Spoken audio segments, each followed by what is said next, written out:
y bueno, he tenido la oportunidad de ser becaria, pero voy a pasar al tema que me parece que es muy importante y tenemos poco tiempo.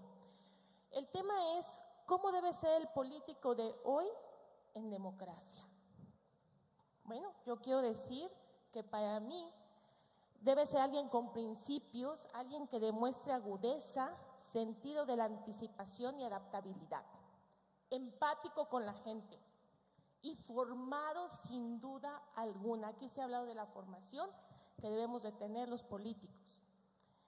Aquí se ha dicho también que debemos de poner en el centro de la política y de la democracia a la gente, a los ciudadanos, a ustedes y a sus necesidades.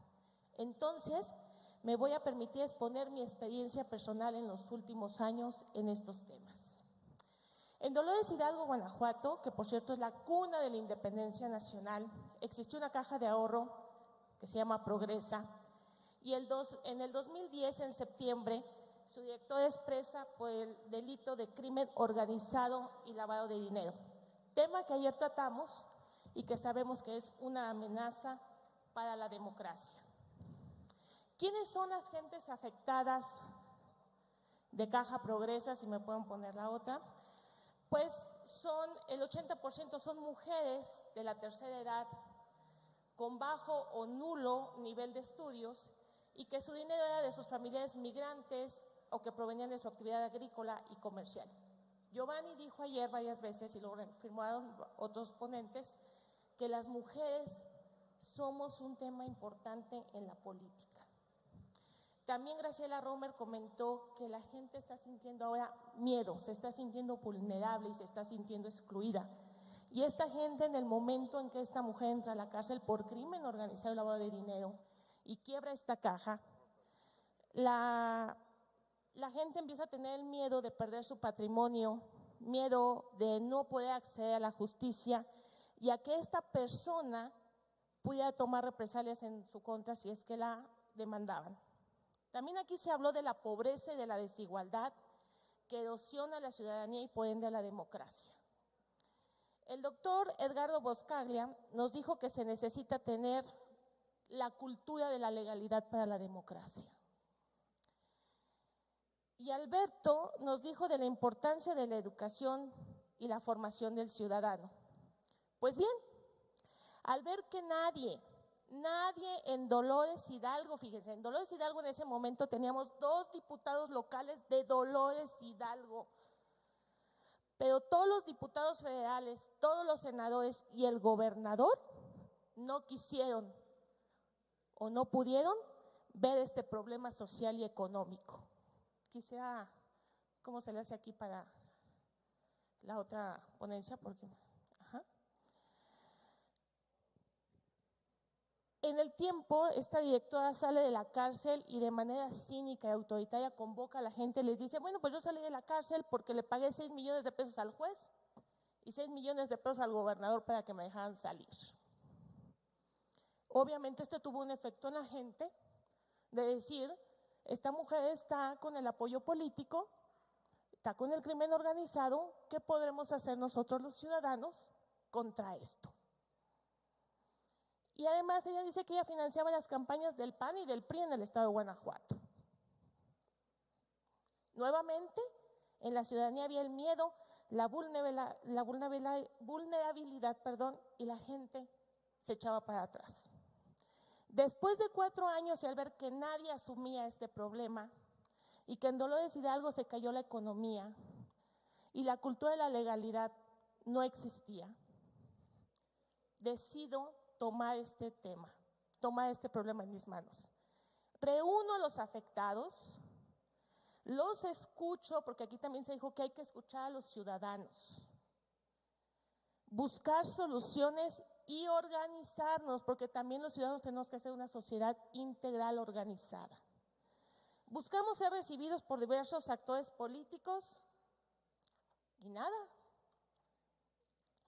Entonces el gobierno, legislativos y partidos no eran observantes del buen gobierno, mucho menos del bien común. Manejaron esto como un pleito entre particulares. Y aquí en este punto voy a confesarles algo. Yo había un político que se llama Gerardo Fernández Noroña, al que yo criticaba muchísimo y decía, pero ¿cómo se atreve a hacer manifestaciones, a agredir a los legislativos, a interpelar a los gobernadores? Yo no quería ser como Gerardo Fernández Noroña. Yo quería ser un poco más como un Porfirio Muñoz Ledo, más diplomático, más negociador, más de hacer las cosas por las buenas. Pero si nadie nos escuchaba, nadie nos veía y los gobernantes se reunían con la que había estado en la cárcel por crimen organizado, por la que se había robado nuestro dinero y a nosotros no nos entendían, el tejido social se empezó a destruir. Porque había hijos en Estados Unidos que a sus madres les empezaron a decir, mamá, usted me robó. Se separaron las familias. A las esposas les dejaron de mandar dinero. ¿Con quién te gastaste mi dinero? Hijo, es que la caja quebró. La mujer está coludida con el gobierno, nadie nos ayuda, nadie nos ve, no hay leyes que podamos sentir a nosotros que nos resuelven los problemas y nos protegen. Oiga, mamá o esposa o hermano, no puede ser, porque si hubiera habido alguien que hizo ese fraude, ese delito, hubiera alguien en la cárcel. Y la vemos en la foto con el secretario de gobierno. Empiezan entonces las manifestaciones, la resistencia civil pacífica, eso que yo tanto me había resistido a hacer, lo empiezo a hacer. Y empezamos a entrar a las oficinas de gobierno, como ven aquí. Otra lámina, por favor. Empezamos a manifestarnos, empezamos a decir que nos tienen que ver y que nos tienen que escuchar. Pero también empieza la indiferencia, se convierte en represión, en violencia. Quiero decirles que yo fui golpeada en las puertas de la oficina del gobernador del estado de Guanajuato y también fui amenazada de muerte. Nadie seguía sin apoyarnos. Pero esto no nos amedrentó. Estábamos organizados y esto nos empoderó como ciudadanos y levantamos la voz. Y aparecen dos políticos. A ver si me hace favor alguien de apoyarme con las laminitas, porque no puedo con el apuntador. Aparecen dos políticos que yo quiero darles todo mi reconocimiento y mi admiración, independientemente del estado que son y de los partidos políticos. Es el entonces senador y ahora diputado Benjamín Robles de Oaxaca por el PT y Alejandro Encinas, senador y ahora subsecretario en ese entonces por el Distrito Federal. Ellos dos se comprometen con nosotros, nos apoyan y entonces ya me siento envalentonada para enfrentar al gobernador. Esta es una manta que me costó muchos golpes. Le dije cobarde y cómplice del fraude de Caja Progreso, y entonces me di cuenta que me estaba convirtiendo en un Gerardo Fernández Noroña, lo que yo no quería, pero que la indiferencia y la ineficiencia del gobierno y de varios políticos me habían orillado a hacer eso. Cuando yo le digo al gobernador cobarde, uno de sus asesores por fin dice, a ver, Mari Carmen, vamos a hablar. Le digo, pues eso es lo que he estado pidiendo todos estos años. Entonces tengo una reunión con el gobernador y ahí es donde les quiero decir, jóvenes, que esto que ustedes están viviendo les va a servir algún día en la vida. Apliqué toda mi experiencia de exbecaria, todo lo que he aprendido de los ponentes, de los cursos en los que hemos estado. Platiqué con el gobernador y entonces dije lo que comentó Giovanni. Le dije, señor gobernador, usted tiene que tener gobernabilidad y gobernanza en el estado. Tiene que reconocer que se equivocó y que tenía que habernos escuchado y respetado. Ya voy a acabar. Hasta la fecha, hoy muchos políticos y ciudadanos no entienden cómo es que después de todo lo que dije, hicimos y nos hicieron el gobierno, podemos hoy reunirnos. Hay una lámina adelante donde estoy con el gobernador ya, en buenos términos, hablando y poniendo al ciudadano en el centro de las políticas públicas. Dicen, ¿cómo es que pueden sentarse a platicar después de todo esto? Pues porque así es la política y así debe ser. Con Caja Progresa se modificó la ley que regula a estas cajas en el 2016. Y ahora estamos hablando con el gobierno estatal del PAN para que firme un convenio con el gobierno federal de Morena para pagarles a los ahorradores y dar solución a este movimiento social donde la mayoría de la gente es del PT. Concluyo que el político debe ser una mezcla de espíritu de justicia y servicio estratégico, con sentido de la anticipación y de la adaptabilidad, pero sobre todo con una gran capacidad de indignación. Ese es el perfil que quiero del político de hoy. Gracias, Mari Carmen, por tu historia personal que demuestra que el político tiene que estar cercano a la gente y en los temas cotidianos, no solamente en las burocracias, en los partidos, en los espacios en los cuales poco se resuelve y mucho solamente se grilla. Pasamos de Guanajuato a la tierra del merengue. Vamos a República Dominicana. Johnny Martínez fue compañero de mi generación, nos conocimos en Washington en el 2001. Es un hombre que se ha dedicado a la política local y a la diplomacia, al servicio exterior. Es uno de los más acabados egresados de mi generación del NDI en esas materias, en la política exterior, pasando por varias embajadas de su país por América Central. Escuchemos la intervención de Johnny Martínez sobre este perfil, sobre este reto que tenemos de políticos jóvenes, muchos, y aquí se quieren dedicar, del siglo XXI. Bienvenido a Durango, bienvenido a tu tierra, México. Gracias por estar aquí desde la República Dominicana, Johnny. Muchas gracias, Mauricio. Quiero agradecer a Marcela y a todos ustedes que nos han acogido con mucha hospitalidad. Y quiero comenzar mi reflexión tomando como referencia el título de la ponencia, del debate que vamos a desarrollar con la participación de don Félix Ulloa, vicepresidente electo de El Salvador, quien en una ocasión nos visitó en República Dominicana con un amigo ido a destiempo, Gerardo Lechevalier.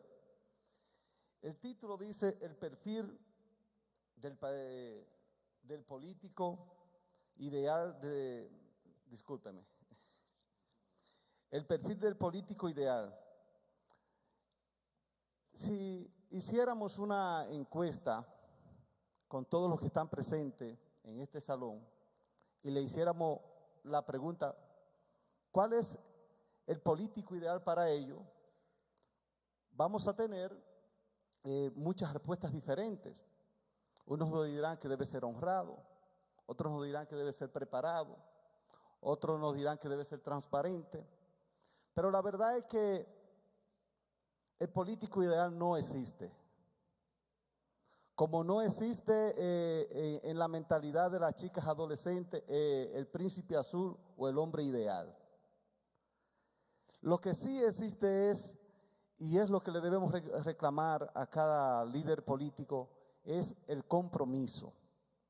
Porque el compromiso es lo que nos define a nosotros, la perspectiva y la actitud que debemos tener frente a la vida. El compromiso con nosotros mismos, porque nos permite establecer metas, propósitos. El compromiso con nuestra familia, el compromiso con la sociedad, el compromiso con nuestros países o el compromiso con la humanidad. Y esto lo digo porque nos toca vivir una generación donde los millennials, la generación Z, pues establecen los parámetros de la política. Y la realidad es que vivimos una sociedad que cada día se deshumaniza. Antes de venir para acá me tocó vivir una experiencia en mi país. Sucede que ocurre un accidente de tránsito frente de mi casa.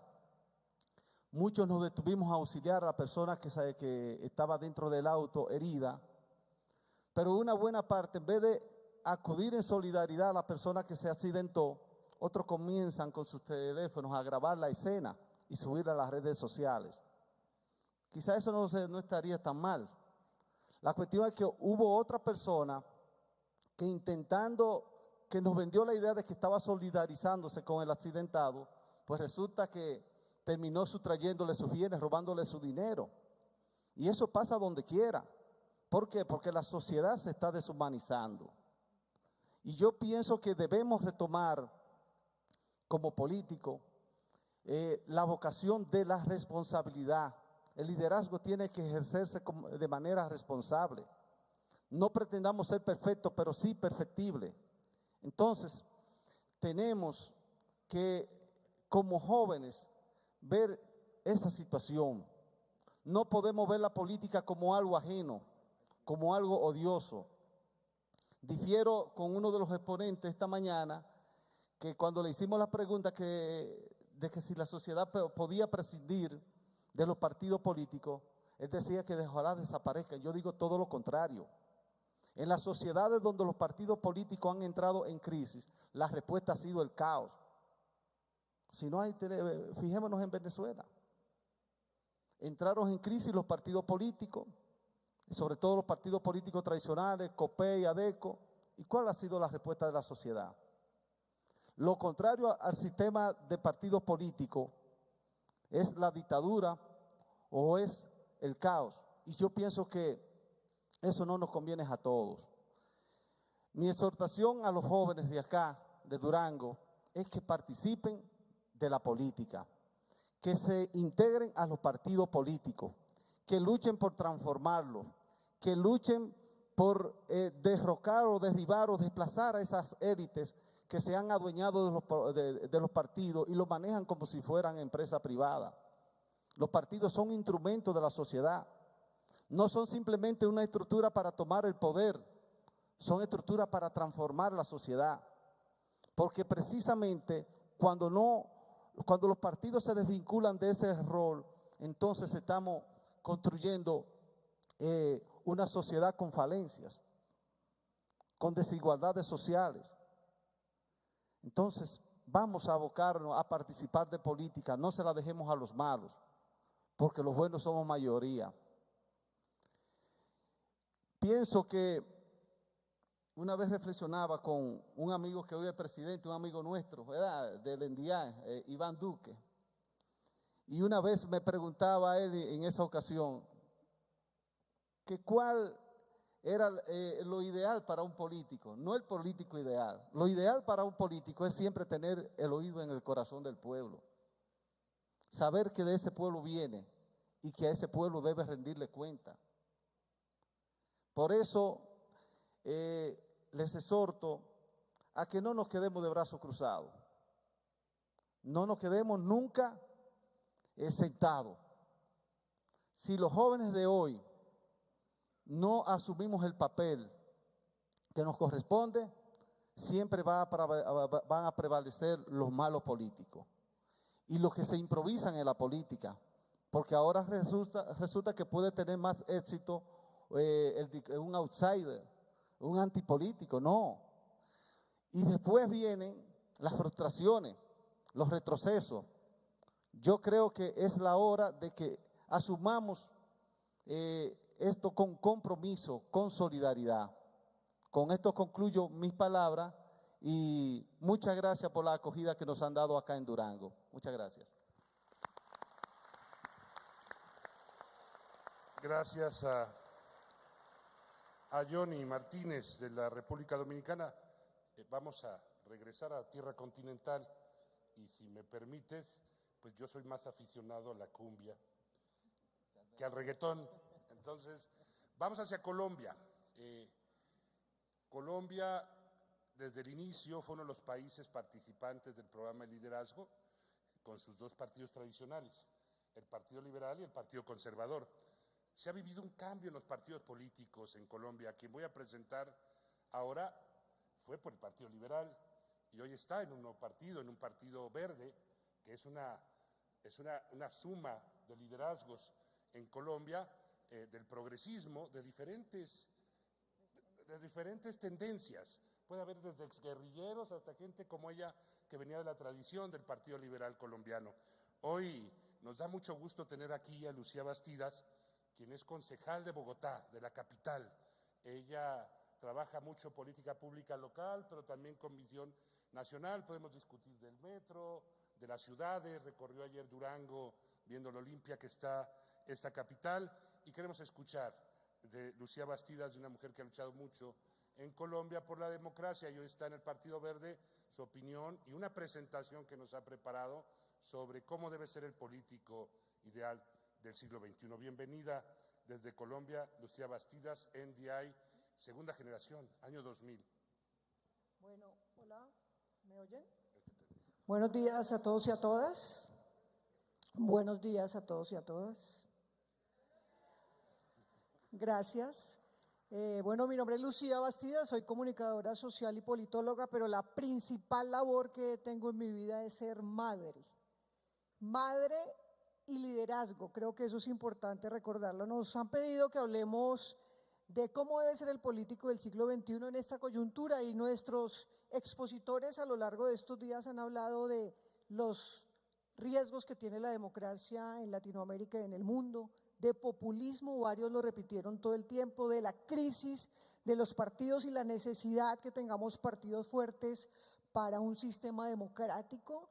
Tampoco estoy de acuerdo con esas expresiones que hablan de que ojalá no existan partidos, porque sería más caótico, aunque no lo creamos, de lo que está. Combatir la desigualdad, combatir la inequidad, recuperar la credibilidad en los partidos políticos, en el ejercicio del liderazgo político mismo. Y ser líder no necesariamente es ser político, y reivindico la política, porque también me preocupa cuando hay algunos que hacen política en contravía o hablando mal de los políticos, porque cuando usted decide acudir a la política inmediatamente está metido en el círculo político, y algunos logran escaños y logran espacios en el campo electoral de la política, denigrando de los políticos. Entonces, como en las profesiones de aquí, que hay médicos, que hay abogados, que hay estudiantes de administración, en todas las profesiones hay de todo, los periodistas, los administradores, y en la política también hay buenos, malos y regulares. Y quienes creemos en la política como una manera de transformar la ciudadanía, de transformar las ciudades, reivindicamos la política, y por eso estoy aquí reivindicando la política, que creo que es importante. No hay el líder o el político ideal, eso no existe, ni hay una fórmula, como no hay una fórmula para ser padres de familia. Nos equivocamos, pero una de las características de un buen líder es asumir que puede equivocarse, que puede plantear de una manera distinta. Y yo lo que siempre digo es: un buen ser humano es un buen político, es un buen líder. Sin el marketing político que dan las campañas electorales, ¿cierto? En mi país estamos en campaña electoral para las elecciones locales este año, y usted ve unas transformaciones que no sé si son producto de transformaciones internas y de procesos internos de coaching que están tan de moda en el mundo y que son necesarios porque todos tenemos taras que resolver, sino que son fabricados para la coyuntura electoral. Y me da miedo esos liderazgos basados en esos cambios repentinos para fabricar los elementos que queremos de partidos políticos. Creo que desde Sócrates y Aristóteles y Platón siempre se hablaba de las características del buen político, y todas coinciden en hablar de la sabiduría. Por ejemplo, Sócrates nos hablaba mucho de la sabiduría, y Platón hablaba, y pongo por eso esa cita: el precio de desentenderse de la política es el ser gobernado por los peores hombres. Entonces algunos dicen: ay, dejémosle eso a los políticos, y a los políticos desde una manera despectiva muchas veces por todo lo que ha pasado. Pero recuerden que cada profesión ha ido a hacer política y somos diferentes, y eso es lo que necesitamos en la política y en el liderazgo. Entonces, el que ustedes estén aquí hoy, sábado, debe ser raro para todas las familias, ¿no? Debían estar organizando el asado, haciendo otro tipo de cosas, pero están aquí como nosotros estuvimos sentados muchos días escuchando conferencias, cuestionándonos. No tragar entero, no sé si entienden ese término aquí en México. Y ustedes como jóvenes, no tragar entero es: desglosemos un concepto, desglosemos una idea, desglosemos una propuesta, pero con contenido, con criterio. Y lo hablaba Néstor, el tema de las redes sociales. Y entonces nosotros lo que hacemos es compartir, compartir, compartir, compartir, ponerle like, pero no sabemos ni qué estamos compartiendo ni qué estamos diciendo. A veces cuando estamos en campañas políticas nos vienen con una información y la asumen como verdadera, de tanto que la han repetido, pero no tienen idea qué es, cómo lo están haciendo y cómo está pasando. Max Weber, que a mí me gusta tanto, y que siempre cuando estamos en las formaciones de comunicación social, de ciencia política, lo hemos leído, y tiene un librito de bolsillo donde habla las cualidades para ser político, y esa tiene que ser pasión por la causa. ¿Ustedes tienen pasión por lo que hacen, los que están aquí? Pasión por su profesión, sentido de responsabilidad y mesuran las acciones. Bueno, a esta edad mesuran las acciones, depende. Pero son tres cualidades que deben permanecer a lo largo de la historia. Pero algunos van a decir, cuando ustedes ven dictadores, pueda que tengan pasión, sentido de responsabilidad y mesuran sus acciones. ¿O no? ¿Será que Maduro tiene estas tres cualidades? Bueno, para algunos sí, para algunos no, para mí no. Pero es lo que debemos recordar todo el tiempo. El poder es como un elixir, como una burbuja. Y mucha gente se mete en la burbuja en el carro. Mucha gente no sale de su oficina, de los clubes, como los nuevos ricos. Y en mi país ha pasado, y sé que aquí también, pero hablo más de mi país por conocimiento de causa. En la política se llevó la traquetización de la política, no de todos, de algunos. Con un sueldo de concejal, de congresista, nadie se enriquece. Eso es mentira. Pero vemos nuevos ricos en la política, porque están metidos en el trípode de la corrupción. Es que la corrupción no son solo los políticos, como dicen allá. La corrupción está en los funcionarios públicos, algunos, pero también esa empresa privada que da la mordida para que le asignen un contrato. Y el político que se beneficia porque presentó al funcionario con el de la empresa privada. Y a ese trípode es que tenemos que oponernos los nuevos y buenos líderes de Colombia, de México, de República Dominicana, de Venezuela. Pero hay unas cualidades que deben permanecer. Autoridad. Ayer teníamos una discusión en radio, no sé si Carlos está por ahí. Entonces decían, no, es que hay que tener un buen discurso y hablar bonito y conectarse con la ciudadanía. Los dictadores también lo hacen.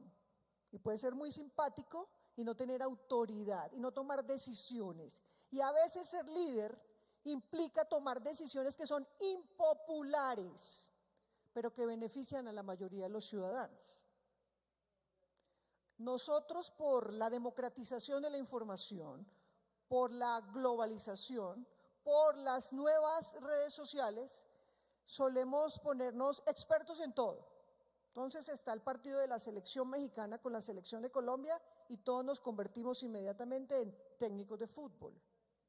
En mi país estamos, en mi ciudad, tratando de construir la primera línea del metro.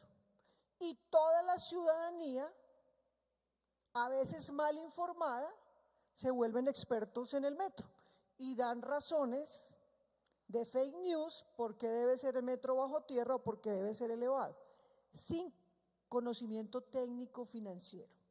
A veces, como líderes y como políticos, tenemos que tomar decisiones impopulares que benefician a las mayorías, pero que al populismo no le gusta. Se me acabó el tiempo. Entonces está la firmeza, credibilidad, empatía. Nacemos con dos cosas, que es empatía y humanismo, compasión, y las vamos perdiendo a medida que pasa el tiempo. En estos días, en mi país existe Antanas Mockus, no sé si lo conocen, es senador de mi partido, fue alcalde de mi ciudad en Bogotá y tiene Parkinson. Él es un hombre que nadie cuestiona en temas de transparencia. Y tiene Parkinson, y el Parkinson va dando movimiento de cabeza, no control de sus movimientos, y salió en una locución acompañando a una congresista también de mi partido y movió todo el tiempo la cabeza por su enfermedad. Y las redes sociales fueron nada compasivas con él, lo atacaron. Y él dijo: voy a responder esta agresión con simbolismo, y puso un perrito de esos que ponen en los taxis y que mueve la cabeza, y recordándonos a todos que necesitamos volver a ser compasivos. Aquí, bueno, ya voy a terminar. Ser jóvenes no nos hace modernos. Ustedes pueden ser jóvenes, 20 años, 18 años, 21 años, y utilizar las prácticas clientelistas para ejercer liderazgo, comprando votos, dando cositas, y puede tener 80 años y tener métodos de innovación política, ¿cierto?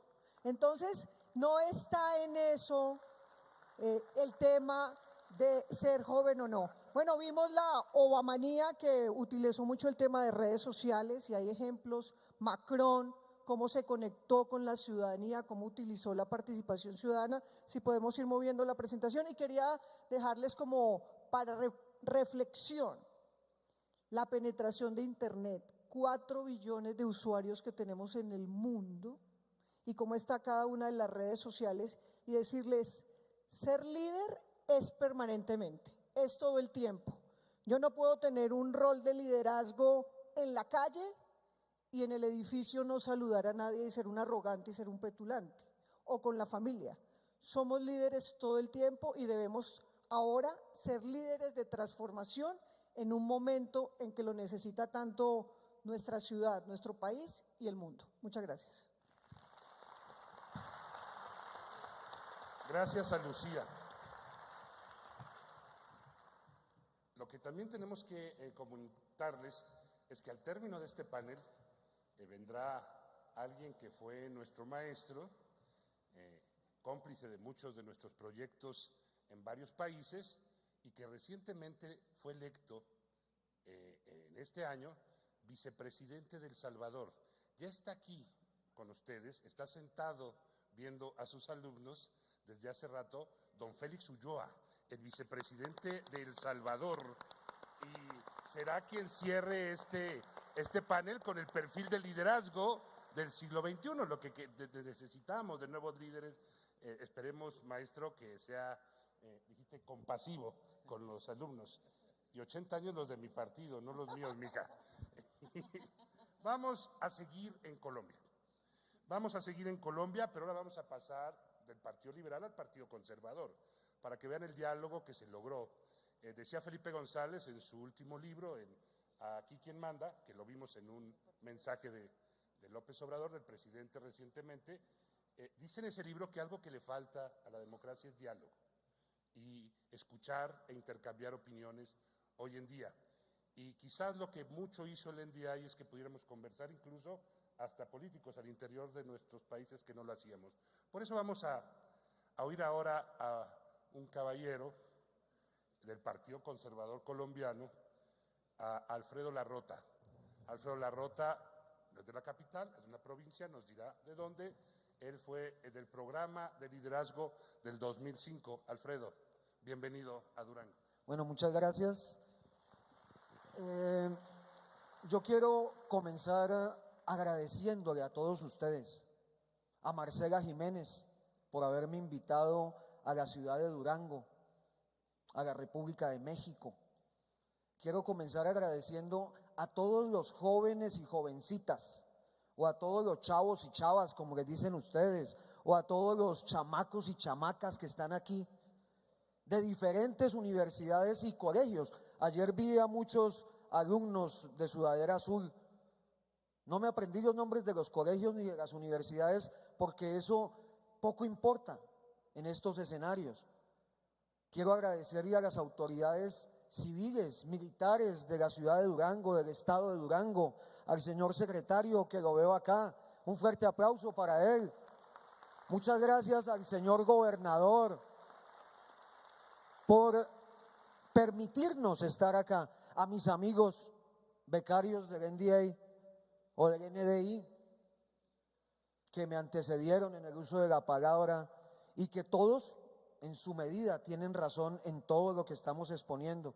Felicitar a los conferencistas que durante 3 días han estado en este escenario impartiendo conocimiento, impartiendo sabiduría, que decíamos nosotros son de muy alto nivel. Y lo único que yo como colombiano espero es que hayan aprovechado esas conferencias y hayan aprovechado ese tiempo que ellos le brindaron a todos ustedes. Por eso yo quiero que todos ustedes se den un fuerte aplauso por habernos brindado también su cariño y su tiempo. Mi nombre es Alfredo Garrota, yo soy becario NDI del año 2005, estuve en Lima, Perú, estuve en Washington, en los Estados Unidos. Soy abogado de la Universidad Santo Tomás de Aquino en Bogotá, especializado en política pública de juventud, especializado en derecho constitucional y penal comparado. Desde los 14 años estoy en el ejercicio político. Desde que estaba en mi colegio, en mi preparatoria, y me puse a investigar un caso de corrupción, entonces comencé a meterme en la política. Quería ser militar, lo logré, pero de otra forma. Soy subteniente del Arma de Ingenieros Militares del glorioso Ejército de Colombia. Pertenezco al Partido Conservador Colombiano. Muchos dicen, ese es un partido de viejitos, anquilosados, dinosaurios. Eso nos tratan lo más de mal. Y creo que no es solo en Colombia, sino a nivel mundial, porque creen que nosotros estamos pasados de moda. En mi país, el Partido Conservador es un partido bisagra, es un partido de esos que está ahí para sostener la puerta o el portón, pero para nada más. Nos acusan de que somos muy corruptos, porque es que nos dedicamos a hacer coaliciones para mantener a otros en el poder.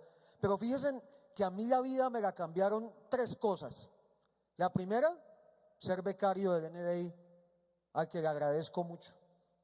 La segunda, haber sufrido un atentado por grupo de narcotraficantes en mi propio municipio, porque yo comencé a hablar de cosas que a la clase política y a los mismos criminales organizados no les gustaban para nada, y comencé a utilizar estos foros de tipo académico y político para poder proyectar ideas, proyectos, programas, porque es que un buen político no es el que sigue hombres ni defiende instituciones. Un buen político es el que sigue ideas, el que sigue proyectos, programas, y los refuerza día a día y se va autoconstruyendo día a día. Por eso, para entrar en el tema de que si existe el político ideal o no existe, pues simplemente les digo que tenemos que volver a lo esencial, a lo simple. Tenemos que volver a que en las facultades de derecho, en las preparatorias, en los colegios, vuelvan a enseñar la filosofía política, la teoría del Estado, la filosofía en todo el aspecto de su palabra. Y por eso me voy a centrar en el tema de la ontología, que es el estudio del ser, que desde la Grecia clásica en el siglo V antes de Cristo se venía tratando por los filósofos ontología, pero que tuvo su máxima expresión en el siglo XVII y se comenzó a hablar de la ontología como el estudio del ser. Para ser uno un político moderno de buen perfil, o un ciudadano moderno, o una persona que esté acorde a la modernidad, pues es muy sencillo definirlo académicamente e intelectualmente, pero es muy difícil llevarlo a la práctica, porque es que nosotros no somos dioses, ni ángeles, ni arcángeles, somos seres humanos.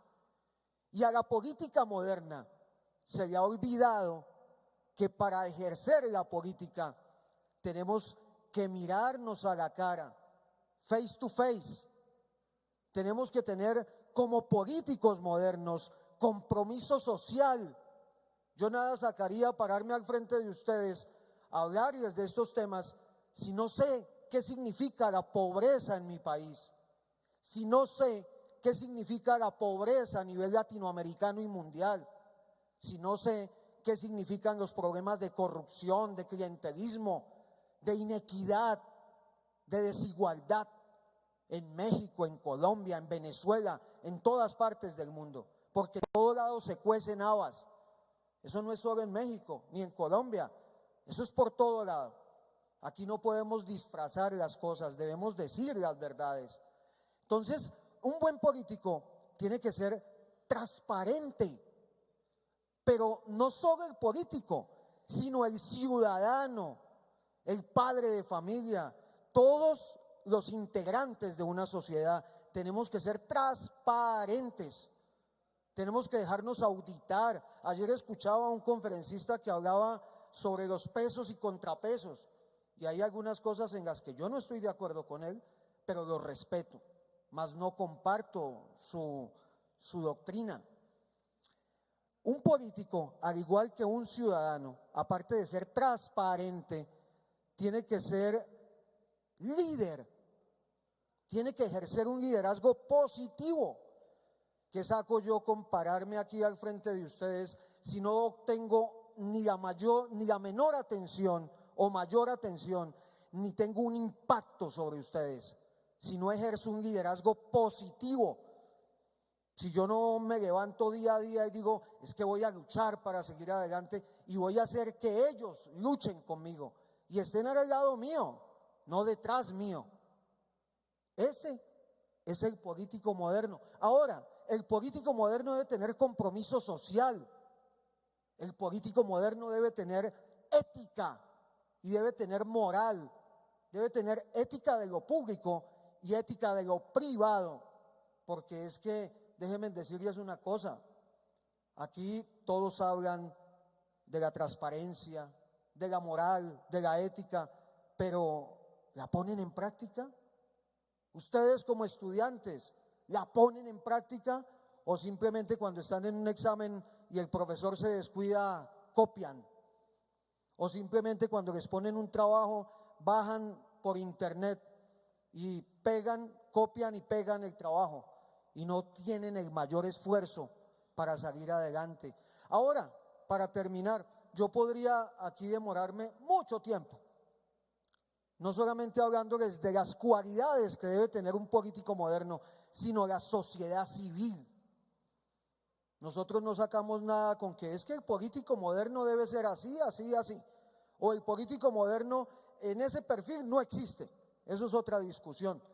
Si ustedes como sociedad no son lo que dicen ser, si no son honestos, decentes, transparentes, si no son justos y ecuánimes, si no respetan las opiniones de los demás.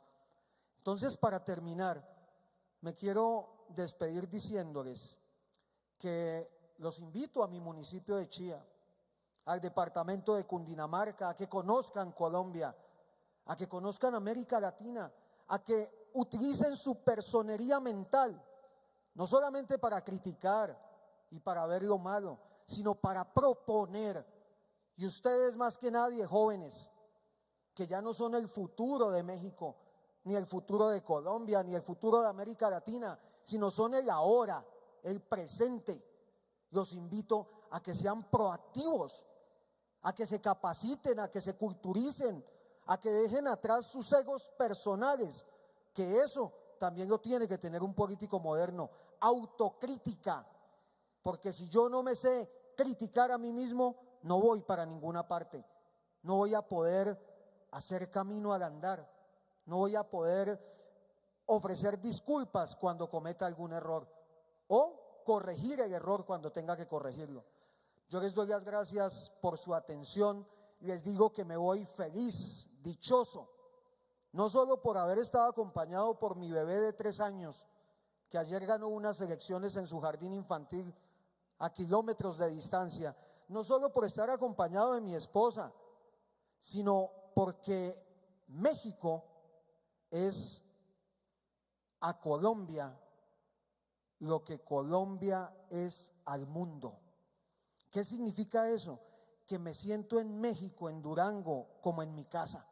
Me han atendido muy bien, les agradezco todo el amor y el cariño que nos han dado, y le agradezco mucho a Marcela Jiménez, que aunque no nos conocíamos personalmente, por redes sociales me invitó y aquí estoy.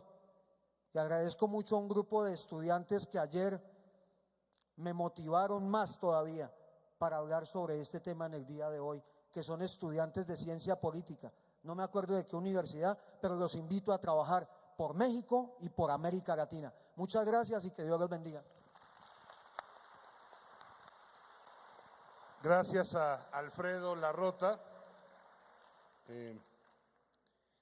por sus palabras. Es mutuo el cariño que tenemos los mexicanos por Colombia y los colombianos por México, la cultura que nos une. Y ahora, para cerrar esta mesa, igual con voz de mujer, aquí hay equidad de género, que creo que es un principio que debe de valer en la política, paridad de género, ya nos dirá Yuliska. Ella es como tuvimos padres fundadores, aquí habría que decir las madres fundadoras así del NDI, de nuestras primeras generaciones que alentaron a muchos de nosotros a ir después al NDI. Ella viene de una familia del comunismo que pasó por el PRD, incursionó en la política en México y ahora se fue del lado del árbitro.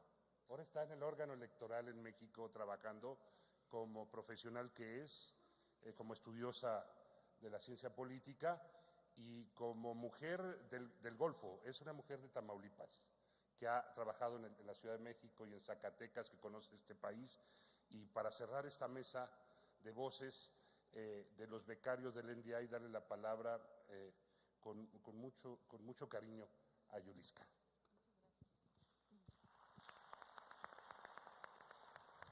Muchas gracias por tan sentida presentación. De verdad es un gusto estar aquí, años después de haber visitado Washington, de haber tenido pláticas que nos invitaron a reflexionar, a ver la política desde otros ángulos, a no dejarnos llevar por tanto los instintos.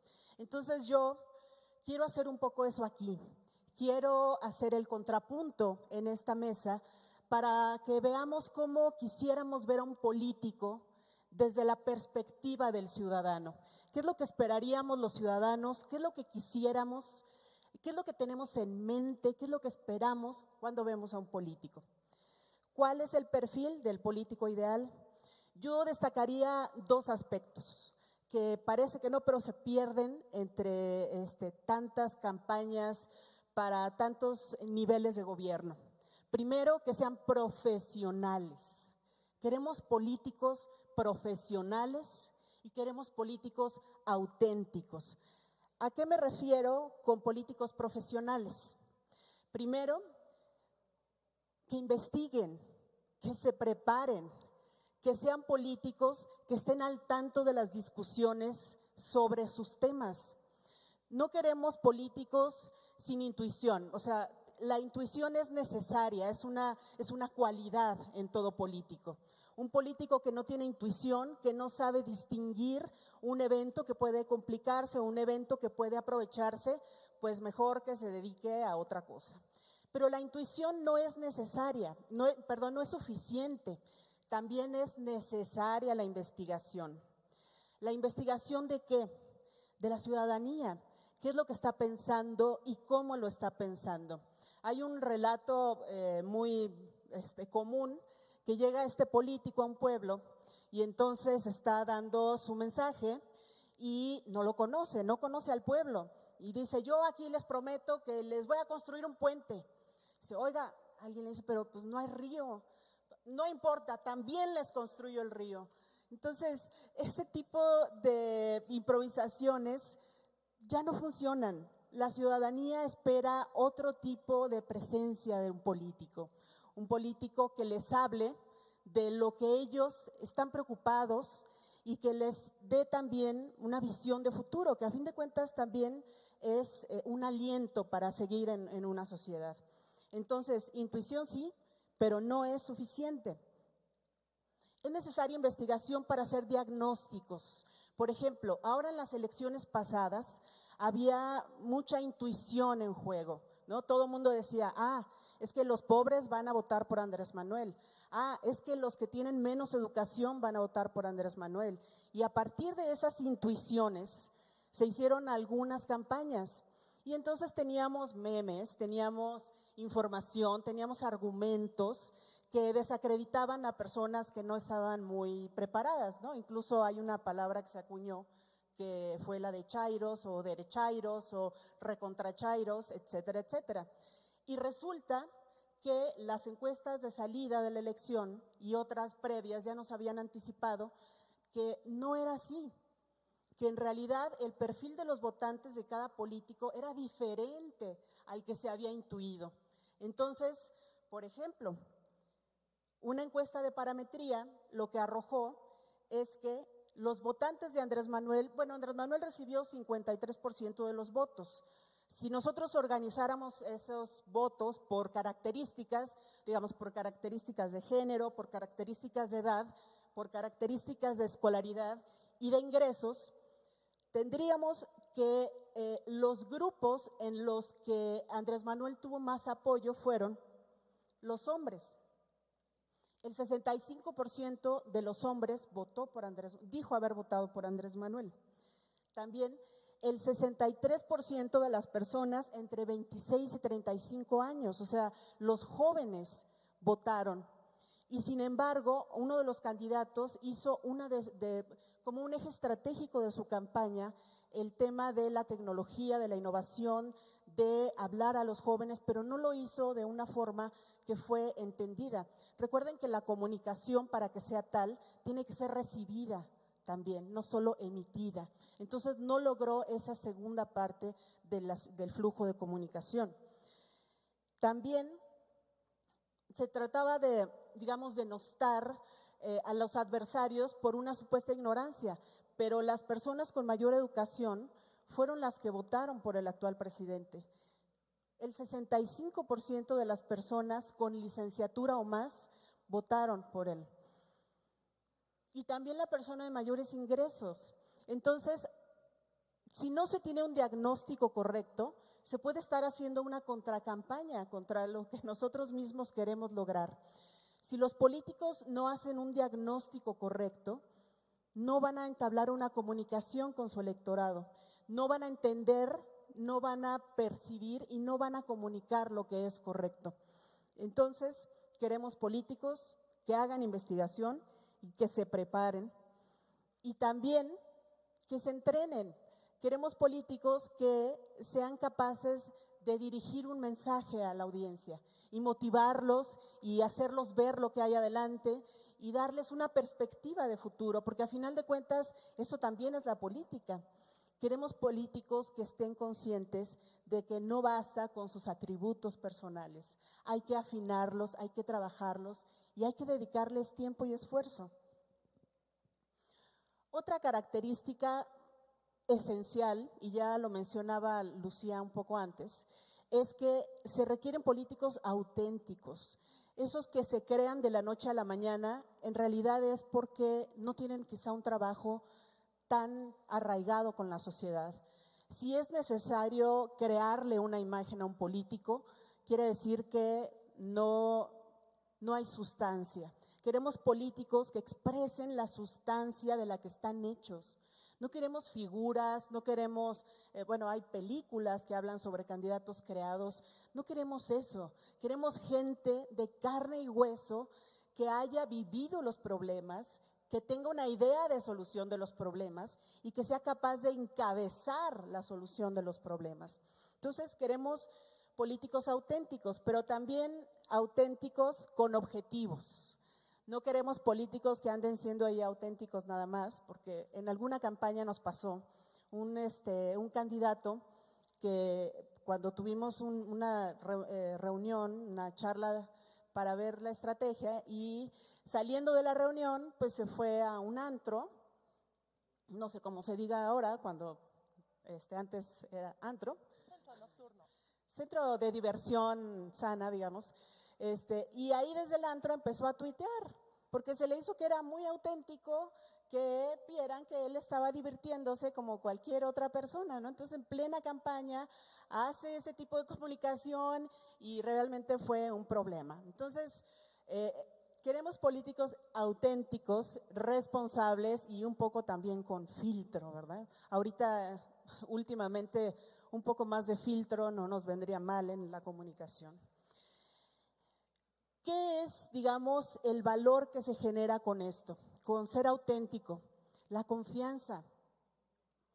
Hoy la confianza es lo que puede hacer la diferencia en que un político tenga éxito o no.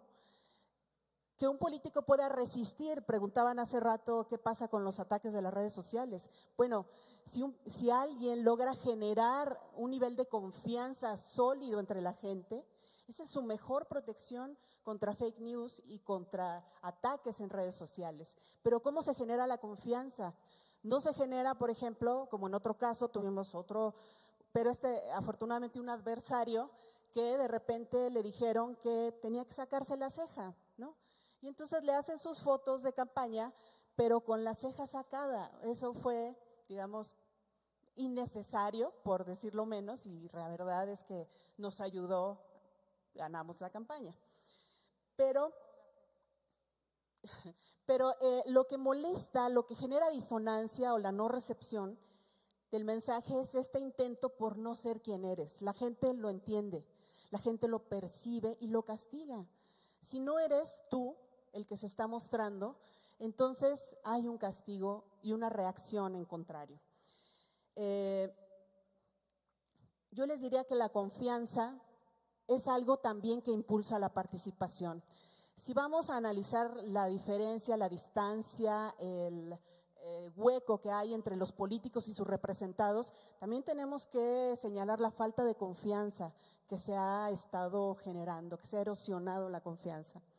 Y finalmente quisiera concluir con que en elecciones competidas no es el político el que está en el centro, es el ciudadano el que debe estar. Si hay elecciones competidas, tiene que haber una conciencia de que es aquel a quien queremos ayudar el que va a hacer la diferencia. Entonces, un llamado para todos mis amigos y amigas políticos y para todos los ciudadanos, para todos los jóvenes que están aquí, es que seamos mucho más críticos y que exijamos políticos profesionales y auténticos, porque eso es lo que para una democracia, un sistema democrático, puede darle permanencia. Gracias.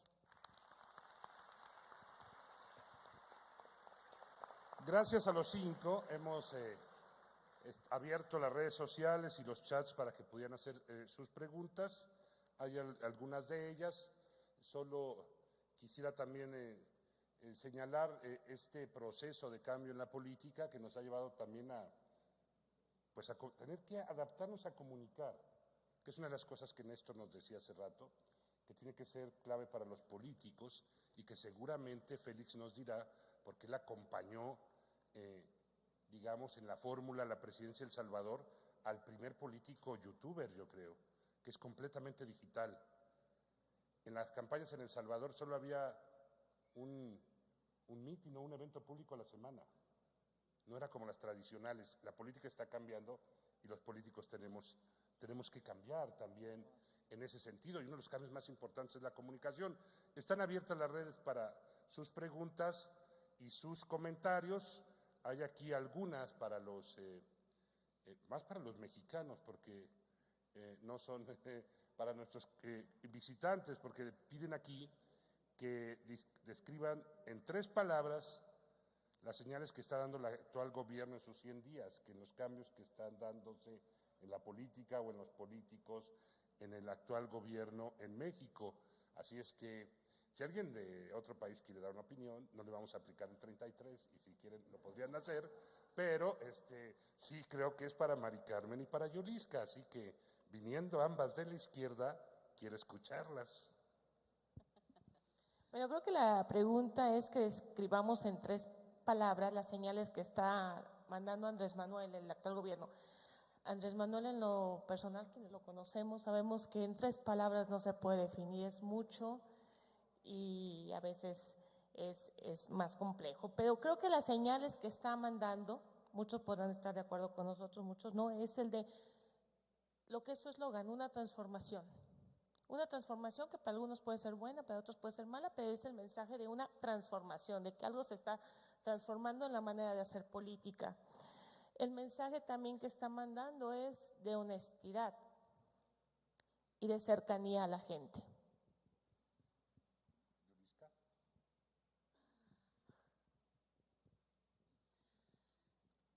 Yo creo que hay un mensaje de prisa, ¿no? De deseo de dar resultados, independientemente de cómo se logre esta parte. Entonces, creo que lo que están privilegiando es el tema de comunicar que están pasando muchas cosas, ya que el objetivo de la comunicación ha sido un cambio de régimen, de arreglo institucional, de cómo se comunican los elementos de gobierno. Entonces, me parece que el mensaje principal, incluso que está por debajo, es este tema de cambio de régimen, de prisa, de diferencia. ¿Cómo lo esté logrando? Pues ya lo podremos juzgar en las próximas elecciones. El político como gente congruente y natural o como producto de mercadotecnia. Aquí hay una pregunta que señala que el buen político debe ser buena persona o solo se trata de construir una imagen de un buen político que puede hacer cualquier compañía de publicidad. Las redes sociales, la mercadotecnia política sirven para potenciar un buen gobernante o bien para construir una falsa imagen de un buen político. ¿Qué opinan al respecto? Comunicación, política, mercadotecnia, verdad y falsedad en la construcción de la imagen del político. Lucía. Bueno, un buen líder, un buen político debe ser ante todo un buen ser humano y eso no se puede prefabricar porque tienes historia, porque todos tenemos una maletica atrás de donde nos criamos, donde estudiamos, somos producto de eso y en esos escenarios pueden ver qué tipo de personas somos. Ni más faltaba que un político que participa en la política electoral no se adapte a las nuevas formas del mercadeo político, porque el objetivo de unas elecciones es ganar las elecciones. Y debe valerse de esas herramientas, no para prefabricarse, pero sí para que su mensaje llegue y para que pueda conquistar con su mensaje más electores y más votantes. Es lo que vimos con Macron, es lo que vimos con Obama, es lo que vimos también con Trump. Ya es cómo utilizamos esas nuevas herramientas del marketing político y de la era digital, que es innegable que la estamos viviendo con 4 billones y medio de personas que tienen acceso a internet. El 60% está conectado permanentemente. Aquí lo vemos, nosotros lo hacemos. Entonces, ¿cómo logramos conquistar sin prefabricar? Que es el miedo que se da ahí. Por eso esos nuevos fenómenos electorales que no sabemos de dónde vienen, que tienen un discurso bonito y agradable y que conecta, pueden convertirse en una pesadilla. Yo creo que el temas cercanos para no herir susceptibilidades los tenemos muchos. Alfredo Larrota. A ver, yo en eso tengo una posición que para muchos puede ser muy radical, pero al fin de cuentas, pues es mi posición. Si la comparten, perfecto. Si no la comparten, están en todo su derecho. Yo sí soy de los que piensa que el político no tiene que ser, sino parecer. El político tiene que ser no solo una buena persona, tiene que ser una gran persona. Resulta que con todo esto de la mercadotecnia y el marketing político, y ahora a los políticos nos salieron asesores hasta para cómo debemos caminar, cómo debemos vestirnos, cómo debemos hablar, porque si uno camina o se viste de una forma o habla de otra, entonces no va a ganar electores. Yo creo que debemos volver a nuestra esencia, a que el político vaya a los barrios, vaya a las veredas, tenga más contacto con la comunidad. Porque ¿qué sacamos? Aplicando mercadotecnia política, marketing político, para hacer del político un producto, si cuando destapamos este producto nos encontramos que por dentro está podrido, que huele fétido.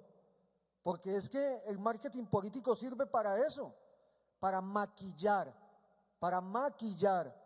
a políticos que incluso no deberían ser políticos, deberían ser otra cosa, menos líderes sociales, líderes políticos, nada de eso. Entonces yo sí creo que uno tiene que ser una gran persona y tiene que proyectar eso hacia las comunidades. De lo contrario, pues está mandado a recoger.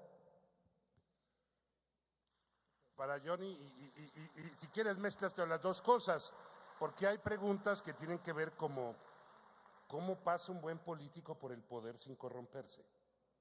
¿Cómo pasa un buen político sin ensuciarse? ¿Cómo hay aves que cruzan el pantano y no se manchan? En el poema clásico hay preguntas que dicen si el poder corrompe, si el político puede soportar toda esa negra historia que se ha construido sobre la política. Lo que queremos aquí es reivindicar la política, los que estamos aquí enfrente, pero este es un cuestionamiento que se hace permanentemente y que aquí nuestro amigo Carlos Alberto Pérez Cuevas del PAN de México, el legislador federal, hace para que pudieran dar una opinión, para un poco ir cerrando esta mesa. Bueno, yo pienso que la realidad de los medios de comunicación, el poder de las redes sociales, nadie lo discute. Y sobre todo cuando tenemos como referente histórico el famoso debate entre Kennedy y Nixon, donde irrumpía la televisión como medio de comunicación en ese entonces, la televisión a color, y lo que le impactó a la gente, al electorado estadounidense en ese entonces, fue un Kennedy que sabía usar mejor su proyección personal. Entonces yo pienso que uno no puede estar de espalda a esa realidad. Lo que sí debemos tener claro es que un político no se improvisa, un político no se construye de la noche a la mañana.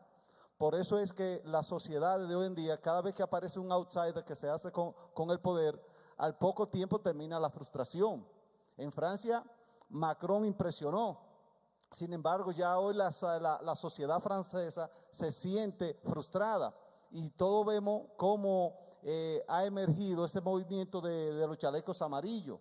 De manera pues que eso nos puede servir a nosotros de referencia, que la política no es para improvisado ni para enganchado, es para gente que dedica su tiempo. A mí me gusta mucho una frase del padre fundador de la República Dominicana que decía que la política es la ciencia más noble después de la filosofía. Y es la más noble porque es la que nos compromete ante los demás. Nos obliga a nosotros a ser transparentes. El político tiene que mirar a los ojos a sus electores y saber qué necesita, qué escucha y trabajar con ellos. Yo pienso que en la medida en que la sociedad se empodera más y demanda más transparencia, vamos a tener políticos más comprometidos con la sociedad y sobre todo para enfrentar la corrupción. Muchas gracias. Quiero, para cerrar, aquí se han dicho muchos adjetivos, se han planteado cercano a la gente, honesto, vinculado a las causas, transparente, preparado, congruente, que siga programas, que sea autocrítico, que tenga capacidad de rebeldía, de indignación, que esté preparado, que esté humano. Adjetivos hay, pero lo que sí sabemos es que tenemos que hacer una nueva política y la nueva forma de hacer política en América Latina, que hemos fallado, que nuestros partidos han cometido errores, que la gente está un poco harta de los políticos y de los partidos y que tenemos que cambiar, ser más congruentes y comunicar mejor, trabajar mucho en la formación y para eso también son estas reuniones. No nos queda más que cumplir en tiempo con la indicación de Marcela de concluir la mesa sobre las 12:40, agradecer al gobierno del estado de Durango su anfitrionía, al arquitecto Adrián Alanís su convocatoria y su apoyo a esta celebración del encuentro de becarios. Si el político tiene que cambiar, también tiene que cambiar en comunicación, y agradecer también a quienes han venido a escuchar estas pláticas, ustedes, esta interacción con redes sociales y con la nueva tecnología. Por ejemplo, ahí veo sentado en medio a uno de los mexicanos que tiene más de 1 millón de seguidores en redes sociales y que vino a otro foro, pero vino a escuchar a algunos el día de hoy. A Roy Campos de Consulta Mitofsky. Gracias, Roy, por estar aquí. Eres uno de los mexicanos que tiene más de 1 millón de seguidores en redes sociales y está aquí, Roy, para escuchar a quien ha sido uno de nuestros maestros, que seguramente será una de las ponencias magistrales de este día, a Félix Ulloa de El Salvador. Y gracias a todos los voluntarios, Marce, a tu equipo, a todo lo que has hecho, a Marcela Jiménez, por esta estupenda reunión. Gracias a todos. Seguimos con la ponencia del excelentísimo doctor don Félix Ulloa de El Salvador. Los dejo con Marcela Jiménez.